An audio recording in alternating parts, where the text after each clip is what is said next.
कुछ सेवादारों को गलत फहमी है।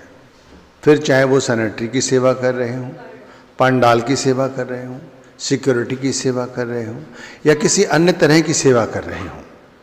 भाई ये जो सेवा है, इससे तो हमारे शरीर के कष्ट दूर होते हैं, हमारा मन निमाना होता है।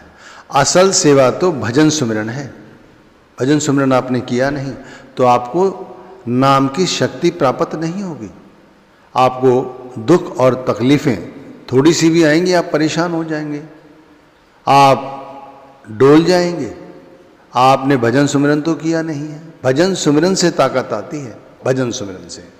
देख लो, भजन सुमिरन जो लोग करते हैं और अपने आप को उन्होंने इस सांचे में ढाल लिया है, उन्हें बड़े बड़े रोग लग जाते हैं, तब भी वो डिगते थोड़ी हैं, ऐसे ही रहते हैं, मस्त रहते हैं। घर में गृह कलेश होते रहते हैं, कोई बात नहीं, उन पर कोई असर नहीं पड़ता, मस्त रहते हैं और सब अपने आप सही होता चला जाता है। देख लो, नाम की ताकत बहुत बड़ी ताकत है। भाई सेवा को लेकर एक ख्याल आता है। एक बीवी थी, वो पांडाल की सेवा किया करती थी। जब गुरु घर का भंडारा होता तो 4-5 रोज पहले ही वो वहाँ पहुँच जाती और वहाँ पहुँचकर जो जो पांडाल में चीज़ों की ज़रूरत होती उसकी देख रेख करती। जैसे बिछाई सही है तो ठीक उनको घर ही किया जाता, उनको इकट्ठा किया जाता, और जो बिछाई फटी होती उनको सिला जाता।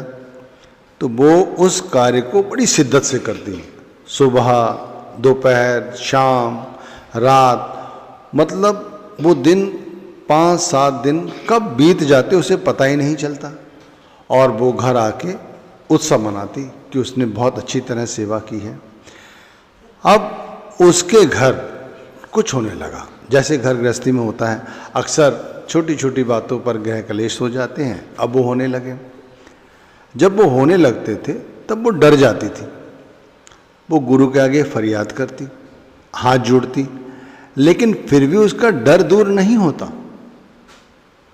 वो इस डर के चक्कर में ही एक दिन दोपहर अपनी सहेली के घर पहुंच गई। वो भी पांडाल में सेवा किया करती थी। तो दोनों बहनें मिली, आपस में बातचीत करने लगी। तो फिर वो रो पड़ी, अपना दिल का दुखड़ा उसे सुनाया कि उसके साथ ऐसा हो रहा है। बहन, मैं तो बहुत डर जाती हूँ, तुम्हारे साथ भी ऐसा होता है? तो पहले मुस्कुराई और फिर धैर्य से उसे ढांस देते हुए कहती, इससे भी ज़्यादा हो जाता है, लेकिन बहन मैं डिगती नहीं हूँ, डरती नहीं हूँ। उन्होंने कहा, इसका कारण क्या है? तो उसने कहा, विश्वास, मुझे अपने गुरु पर विश्वास है और मैं भजन सुमिरन रोज़ करती हूँ, बगैर नागा करती हूँ। मैंने कभी भी भजन सुमिरन में नागा नहीं की।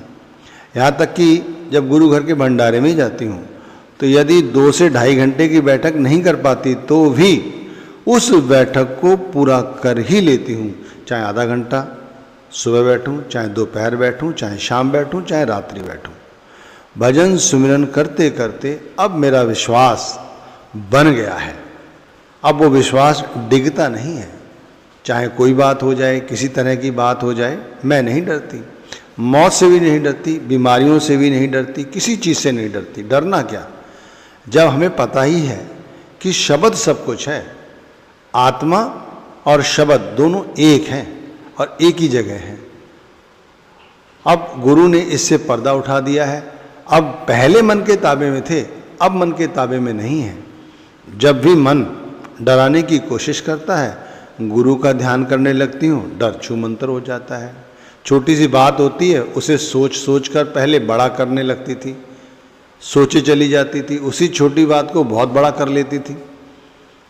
ऐसा होगा तो वैसा होगा, वैसा होगा तो फिर ऐसा होगा, ऐसा होगा तो फिर ये तो जरूर होगा। ऐसी बातों को सोचना बंद कर दिया है। मैंने नहीं, गुरु कृपा से अपने आप ये सब छूट गया। तो भाई इसके लिए हम लोगों को भजन सुमिरन जरूर करना चाहिए, वो भी पूरे विश्वास के साथ। गुरु पर जितना अधिक विश्वास करोगे, जितनी आस्था रखोगे, प्रेम प्यार के साथ करोगे, भाई उतनी जल्दी अंदर ताकत मिलेगी। ये शब्द की शक्ति है। देखो, आज मैं आपको पूर्ण संत महात्मा की एक कथा सुनाता हूँ, वो भी अभी 2-4 वर्ष पहले की। भाई, गुरु अपने भंडारे पर गए हुए थे और पीछे गुरु माता का देहांत हो गया। आप समझ रहे हैं, गुरु अपने भंडारे पर गए हुए थे। जैसे गुरु भंडारे पे जाते हैं तो 3-4 रोज का सत्संग होता है। ये सत्संग का प्रोग्राम 4-5 दिन चलता है। सुना तो ये है कि लगातार 2 भंडारे पड़े, एक अपने देश में और दूसरा विदेश में। कहते हैं गुरु ने दोनों भंडारे पूरी तरह से उसी तरह निपटाए जैसे निपटाते हैं। एक पल के लिए भी संगत के सामने अपना दुखड़ा नहीं रोया। किसी के आगे ये नहीं कहा कि उनके साथ इतनी बड़ी घटना घट गई है, और ना ही उनके चेहरे पे कभी शिकन आई। सत्संग फरमाते हुए भी उनके चेहरे का ललाट देखते हुए बनता है। आप समझ रहे हैं। और इतने दिनों तक गुरु माता का पार्थिव शरीर रखा रहा। इसका मतलब आप समझ रहे हैं कितनी विशाल शक्ति गुरु को शब्द की प्राप्त है। अब ऐसे गुरु से जो लोग दीक्षित हैं, या ऐसे गुरु जो अपनी संगत को नाम की कमाई का उपदेश देते हैं, और यदि उनके शिष्य उस नाम की कमाई को छोड़कर इधर उधर बगले झांकते हैं। जैसे एक सेवादार बहन की कथा सुनाई कि वो सेवादार है, सेवा कर लेती है, इसी को सबको समझती है। ऐसा नहीं, असल भजन सुमिरन है। आप समझिए कि इस आयु में व्यक्ति टूट जाता है, लेकिन वो नहीं टूटे। इसे शब्द की शक्ति कहते हैं। वो अपनी संगत को ही अपना परिवार कहते हैं। आप समझिए हमें नाम की शक्ति क्यों नहीं प्राप्त होती।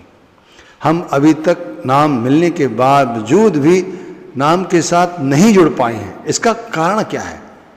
इसका एक ही कारण है कि अभी हम माया से जुड़े हुए हैं। जैसे जैसे माया से दूर होते चले जाएंगे, वैसे वैसे अपने आप भजन सुमिरन के साथ जुड़ जाएंगे।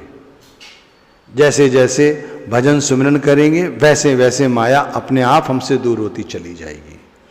हम कितनी भी कोशिश करें, गुरु के स्वरूप के साथ अपने ख्याल को जोड़ने की, नहीं जुड़ेगा। लेकिन सुमिरन करते समय गुरु के स्वरूप का ध्यान करने लगोगे, आज्ञा चक्र पर धीरे धीरे अपने आप ख्याल टिकने लगता है। देर सवेर ही सही गुरु का स्वरूप स्पष्ट दिखाई देने लगता है।